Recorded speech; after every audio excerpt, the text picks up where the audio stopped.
लेकिन इस नाम पे अगर आप उस यूनिवर्सिटी को तोड़ोगे, बच्चों के भविष्य को खराब करोगे, तो 3000 बच्चों के भविष्य बचाने के लिए उत्तर प्रदेश की सड़कें जो है वो सोनी नहीं रहेंगी। ये बात मैं मुख्यमंत्री को कहना। नमस्कार, आप देख रहे हैं 4PM न्यूज नेटवर्क में। हम आपके साथ आयुष मिश्रा। रामपुर की जौहर यूनिवर्सिटी पर बुलडोजर एक्शन को लेकर जारी की गई प्रशासन की ओर से नोटिस के सामने आने के बाद से ही इसको लेकर बवाल मचा हुआ है। इस मामले को लेकर प्रदेश की सियासी पारा भी हाई है। एक तरफ जहां सपा प्रमुख अखिलेश यादव ने जौहर यूनिवर्सिटी को बचाने के लिए मोर्चा खोल दिया है, तो वहीं यूपी की नगीना सीट से सांसद चंद्रशेखर आजाद भी मैदान में उतर आए हैं। उन्होंने इस पूरे मामले को लेकर योगी सरकार को खुली चेतावनी दे डाली है। इस बीच उत्तराखंड के मोहम्मद दीपक भी जौहर यूनिवर्सिटी को बचाने के लिए आगे आए हैं। उन्होंने इसको लेकर क्या कुछ ऐलान किया है, सब कुछ बताएंगे आपको इस रिपोर्ट में। दरअसल रामपुर विकास प्राधिकरण ने 15 जुलाई को यूनिवर्सिटी की 40 में से 38 इमारतों को गिराने का नोटिस जारी किया था और 5 अगस्त तक का समय दिया था। वहीं प्राधिकरण ने दावा किया कि ये इमारतें बिना सही मंजूरी के बनाई गई हैं। तो वहीं अब इतने सालों बाद प्रशासन की जो नींद टूटी है और उसको लेकर सवाल खड़े हो रहे हैं और इसे आजम खान के खिलाफ बदले की कार्रवाई के तौर पे देखा जा रहा है। वहीं इसके खिलाफ सपा ने भी मोर्चा खोल दिया है। सपा प्रमुख अखिलेश यादव ने प्रशासन की नोटिस को लेकर कड़ा विरोध जताया और योगी सरकार पर निशाना साधा है। वहीं जौहर यूनिवर्सिटी के मुख्य द्वार पर छात्रों का धरना प्रदर्शन जारी है। इसमें समाजवादी पार्टी के कार्यकर्ता, स्थानीय प्रतिनिधि, विधायक और सांसद भी लगातार शामिल हो रहे हैं। प्रदर्शनकारी रामपुर प्रशासन से ध्वस्तीकरण आदेश वापस लेने की मांग कर रहे हैं। सपा सांसद इकरा हसन, सांसद जियाउर रहमान बर्ग, सांसद रुचि वीरा समेत अन्य जनप्रतिनिधियों ने रामपुर प्रशासन के अधिकारियों से मुलाकात की। इसके बाद सभी नेता धरना स्थल पहुंचे, जहां उन्होंने आंदोलनरत छात्र छात्राओं का समर्थन किया और प्रशासन को ज्ञापन सौंपकर जौहर यूनिवर्सिटी के ध्वस्तीकरण आदेश को निरस्त करने की मांग की। वहीं सपा मुखिया अखिलेश यादव ने जौहर यूनिवर्सिटी के समर्थन में सोशल मीडिया प्लेटफॉर्म एक्स पर एक पोस्ट करते हुए ध्वस्तीकरण आदेश को वापस लेने की मांग की है। उन्होंने लिखा कि शिक्षा की रक्षा आंदोलन भी जीतेगा। रामपुर के जौहर यूनिवर्सिटी को बचाने के लिए धरने पर बैठे छात्र छात्राओं की हौसला अफजाई के लिए हमारे सांसद व विधायक शामिल हुए हैं। जब यूपी सरकार के शासनादेश के आधार पर भाजपा सरकार अन्य निर्माणों का नियमितीकरण कर सकती है, तो जौहर यूनिवर्सिटी का क्यों नहीं? जौहर यूनिवर्सिटी के साथ भेदभाव, दुर्व्यवहार क्यों?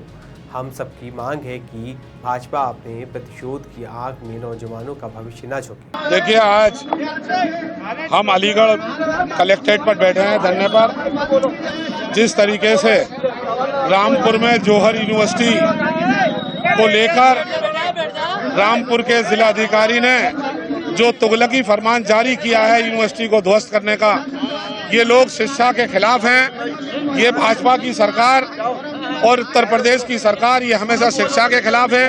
केंद्र की सरकार शिक्षा के खिलाफ है। जिस तरीके से जंतर मंतर पे शिक्षा को लेकर तमाम हिंदुस्तान भर के नौजवान वहां बैठे हैं और दूसरी तरफ उत्तर प्रदेश की सरकार जौहर यूनिवर्सिटी को ध्वस्त करने का फरमान जारी करती है। हम समाजवादी पार्टी के लोगों ने ये शपथ ली है कि जौहर यूनिवर्सिटी पर आंच नहीं आने देंगे, चाहे उसके लिए कोई भी कुर्बानी देनी पड़े, कितना बड़ा आंदोलन करना पड़े। हमारे नेता का ये ऐलान है और हम किसी भी कीमत पे जौहर यूनिवर्सिटी पर आंच नहीं आने देंगे।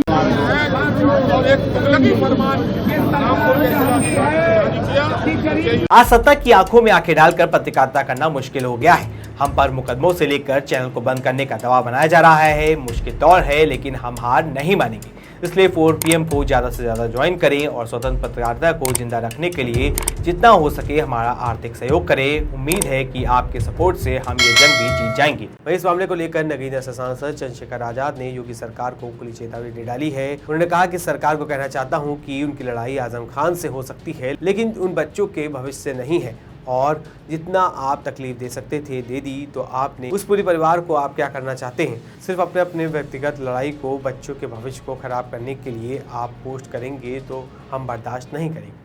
मौलाना अली जौहर यूनिवर्सिटी पे जिस तरह से 3000 बच्चों का भविष्य खराब नहीं होने देंगे। मैं सिर्फ सरकार को कहना चाहता हूँ कि उनकी लड़ाई आजम खान से हो सकती है, लेकिन उन बच्चों के भविष्य से नहीं। और जितना आप तकलीफ दे सकते थे दी तो है आपने उस पूरे परिवार को। क्या करना चाहते हैं? सिर्फ अपने व्यक्तिगत लड़ाई को, बच्चों के भविष्य को खराब करने के लिए आप पोस्ट करोगे तो ये हम बर्दाश्त नहीं करेंगे। 3000 बच्चे आप समझ रहे हैं? तब वो जो एरिया है वो रामपुर डेवलपमेंट अथॉरिटी का हिस्सा भी नहीं था जब वो बनी, लेकिन आप उसे ना नक्शा होने के नाम पे आप नक्शा बनवा दो, जो फाइन है वो ले लो। लेकिन इस नाम पे अगर आप उस यूनिवर्सिटी को तोड़ोगे, बच्चों के भविष्य को खराब करोगे, तो 3000 बच्चों के भविष्य बचाने के लिए उत्तर प्रदेश की सड़कें जो है वो सोनी नहीं रहेंगी। ये बात मैं मुख्यमंत्री को कहना चाहता हूँ। वहीं दूसरी तरफ इस मामले को लेकर उत्तराखंड के मोहम्मद दीपक ने भी यूनिवर्सिटी को बचाने के लिए अपील की है। साथियों, मैं दीपक कुमार उर्फ मोहम्मद दीपक कुमार आज मैं उस यूनिवर्सिटी की बात करने जा रहा हूं जिसमें गरीब तबके का बच्चा पढ़ता है, गरीब बच्चा पढ़ता है, फ्री में पढ़ता है और उसको शिक्षा का ज्ञान वहां से मिलता है। उस यूनिवर्सिटी का नाम है जौहर यूनिवर्सिटी, जो उत्तर प्रदेश रामपुर के अंदर है। 2006 में ये यूनिवर्सिटी बनी थी और सरकार ने इसको अब गिराने का आदेश दे चुके हैं, बुलडोजर चलाने के आदेश दे चुके हैं, तो बुलडोजर चला दिया जाएगा। तो मैं अपने साथियों से, अपने दोस्तों से कहना चाहता हूं कि इस यूनिवर्सिटी को हमने बचाना है, क्योंकि ये बच्चों का भविष्य है और बच्चे इसमें पढ़ते हैं। तो सीधी सी बात है, इसमें से बच्चा जो निकलेगा, पढ़ाई करके जो निकलेगा, उसका भविष्य वो तय करते हैं। तो हमें इस यूनिवर्सिटी को बचाना है। इस यूनिवर्सिटी का नाम है जौहर यूनिवर्सिटी।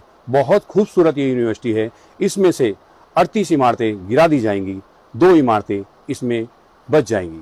अगर सोचो, इसमें 40 इमारतें हैं, उन 40 इमारतों में से अगर 38 इमारतें इसमें से गिरा दी जाएंगी तो इसमें से 2 इमारतें बचेंगी। तो मेरे हिसाब से यूनिवर्सिटी में कुछ नहीं बचेगा। तो हमें इस यूनिवर्सिटी को बचाना है, बढ़ चढ़कर हमें आगे आना है और इस यूनिवर्सिटी को बचाना है।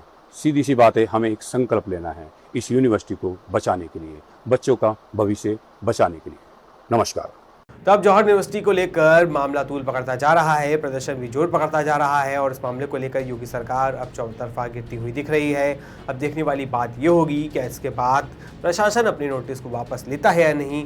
वैसे आपकी इस खबर को लेकर क्या राय है, हमें कमेंट करके जरूर बताएं। ऐसी तमाम खबरों के लिए बन रही यूपी के साथ। धन्यवाद।